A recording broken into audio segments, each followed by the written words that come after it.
Hello friends, എൻ്റെ പുതിയൊരു വീഡിയോയിലേക്ക് എല്ലാവർക്കും സ്വാഗതം. ഇന്ന് ഞാൻ 2 കേക്ക് ചെയ്യണ വീഡിയോ ആയിട്ടാണ് വന്നേക്കണേ.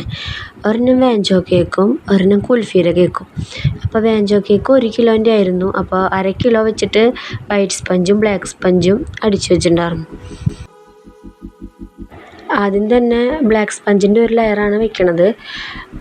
അത് വെച്ചിട്ട് ഷുഗർ സിറപ്പ് വെച്ച് നന്നായി വെറ്റ് ചെയ്ത് കൊടുക്കുക. അതിന് ശേഷം ചോക്ലേറ്റ് ക്രീമാണ് തേക്കണത്. ചോക്ലേറ്റ് ക്രീം തേച്ചിട്ട് ചോക്ലേറ്റ് ഉരുക്കിയത് ഒഴിച്ച് സ്പ്രെഡ് ചെയ്തിട്ട് ഇത്തിരി ബ്ലാക്ക് ചോക്കോ ചിപ്സ് ഇട്ട് കൊടുക്കുന്നുണ്ട്.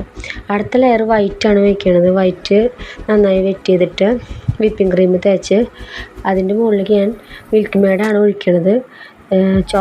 വൈറ്റ് ചോക്ലേറ്റ് ഉരുക്കിയതുണ്ടെങ്കിൽ അത് ഒഴിക്കാം. ഞാൻ മിൽക്ക് മെയ്ഡാണ് ഒഴിച്ചത്.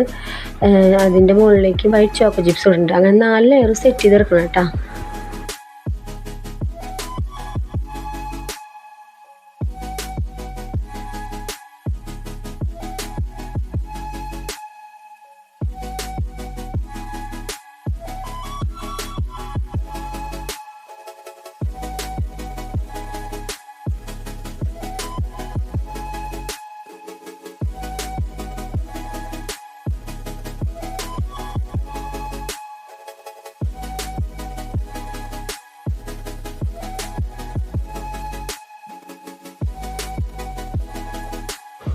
അപ്പോൾ ഇതുവരെ എൻ്റെ ചാനൽ സബ്സ്ക്രൈബ് ചെയ്യാത്ത കൂട്ടുകാരൊന്ന് സബ്സ്ക്രൈബ് ചെയ്തോളൂ കേട്ടോ. എന്നെ സപ്പോർട്ട് ചെയ്തോളൂ. അപ്പോൾ നമ്മൾ മോൾ ഭാഗത്തെ ലെയറും വെച്ച് നന്നായി വെറ്റ് ചെയ്ത് ഫുള്ളും വിപ്പിംഗ് ക്രീം വെച്ച് കവർ ചെയ്യണം.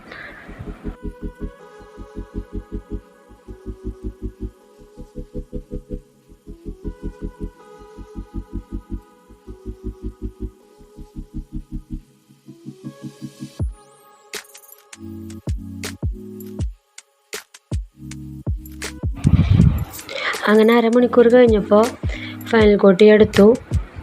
ക്രീമൊക്കെ തേച്ച് ഷാർപ്പ് എഡ്ജൊക്കെ വരുത്തി ലൈനിട്ട് വീണ്ടും കുറച്ച് നേരം കൂടി ഫ്രിഡ്ജിൽ വെച്ചു. അടുത്ത് ഞാൻ ചെയ്യണതേ 1.5 കിലോ കുൽഫി കേക്കാട്ടോ. കുൽഫി കേക്ക് ഞാൻ സ്പഞ്ച് അടിച്ച് വെച്ചിട്ടുണ്ടായിരുന്നു. അപ്പോൾ അത് ആദ്യത്തെ ലെയർ വെച്ചതിന് ശേഷം നന്നായി വെറ്റ് ചെയ്ത് കൊടുക്കുക. വെറ്റ് ചെയ്ത് കൊടുക്കണത് ഷുഗർ സിറപ്പിൽ ഇത്തിരി ഏലക്കായും കുറച്ച് മിൽക്കും കൂടി ആഡ് ചെയ്തിട്ടുണ്ട്. അത് നന്നായി വെറ്റ് ചെയ്തതിന് ശേഷം ക്രീം തേക്കുക. ക്രീം തേച്ചിട്ട് അതിൻ്റെ മുകളിൽ നമ്മൾ കുൽഫിയുടെ മിക്സാണ് ഇടുന്നത്. കുൽഫി മിക്സ് നന്നായിട്ട് ഇട്ടിട്ട് നന്നായി സ്പ്രെഡ് ചെയ്യുക.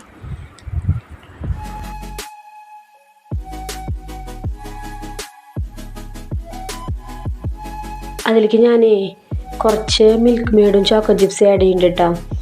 അങ്ങനെ രണ്ടാമത്തെ ലെയറും അതേപോലെ തന്നെ വെച്ച് വെറ്റ് ചെയ്ത് ഇതേ മെത്തേഡ് തന്നെ വീണ്ടും ചെയ്യാം. അങ്ങനെ മൂന്നാമത്തെ ലെയറും വെച്ച് വെറ്റ് ചെയ്തിട്ട് ക്രം കോട്ട് ചെയ്തിട്ട് അരമണിക്കൂർ ഫ്രിഡ്ജിൽ വയ്ക്കണം കേട്ടോ.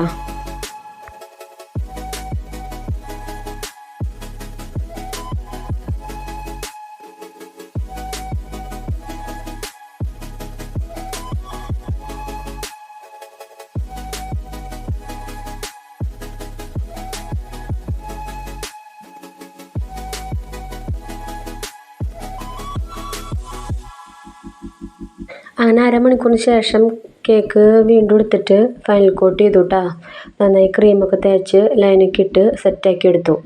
അപ്പോൾ എൻ്റെ ഈ വീഡിയോ എല്ലാവർക്കും ഇഷ്ടമായെങ്കിൽ ലൈക്കും കമൻറ്റൊക്കെ തന്നോളൂ. സബ്സ്ക്രൈബ് ചെയ്യാത്തൊരു സബ്സ്ക്രൈബ് ചെയ്തോളൂ കേട്ടോ. ഇതാണ് എൻ്റെ കേക്കിൻ്റെ ഫൈനൽ ലുക്ക്. എല്ലാവർക്കും ഇഷ്ടമായെങ്കിൽ ഒന്ന് കമൻറ്റ് ചെയ്തോളൂ കേട്ടോ. അപ്പോൾ ഇനി അടുത്തൊരു വീഡിയോ ആയിട്ട് ഞാൻ വീണ്ടും വരാം. ബായ്.